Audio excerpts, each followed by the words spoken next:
ചരിത്രത്തിലാദ്യമായി ഒരു രാഷ്ട്രപതി ശബരിമലയിൽ ദർശനം നടത്തുന്നു.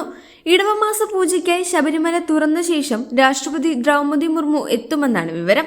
ഇത് സംബന്ധിച്ച അറിയിപ്പ് രാഷ്ട്രപതി ഭവനിൽ നിന്ന് നേരത്തെ തന്നെ പോലീസിനും തിരുവിതാംകൂർ ദേവസ്വം ബോർഡിനും ലഭിച്ചിരുന്നു. മെയ് 18-നാണ് രാഷ്ട്രപതി ദ്രൗപദി മുർമു 2 ദിവസത്തെ സന്ദർശനത്തിനായി കേരളത്തിൽ എത്തുകയെന്നാണ് സംസ്ഥാന സർക്കാരിന് ലഭിച്ചിരിക്കുന്ന വിവരം. 19-ന് ശബരിമലയിൽ ദർശനം നടത്തും. കുമരകത്താണ് രാഷ്ട്രപതി 2 ദിവസം താമസിക്കുന്നത്. രാഷ്ട്രപതിയുടെ സന്ദർശനത്തിന് വേണ്ടിയുള്ള ഒരുക്കങ്ങൾ ആരംഭിക്കാൻ സംസ്ഥാന സർക്കാരിന് കേന്ദ്ര സർക്കാരിൽ നിന്ന് നിർദ്ദേശം ലഭിച്ചിട്ടുണ്ട്.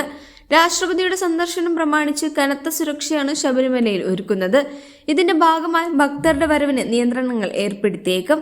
വെർച്വൽ ക്യൂ ബുക്കിംഗ് ഉൾപ്പെടെ പരിമിതപ്പെടുത്തും. ഇത് സംബന്ധിച്ച വ്യക്തത വരാനിരിക്കുന്നതേയുള്ളൂ. സന്ദർശനവുമായി ബന്ധപ്പെട്ട ഔദ്യോഗിക അറിയിപ്പ് 2 ദിവസത്തിനുള്ളിലുണ്ടാകും. ചരിത്രത്തിലാദ്യമായാണ് ഒരു രാഷ്ട്രപതി ശബരിമലയിൽ ദർശനം നടത്തുന്നത് എന്നത് ശ്രദ്ധേയമാണ്.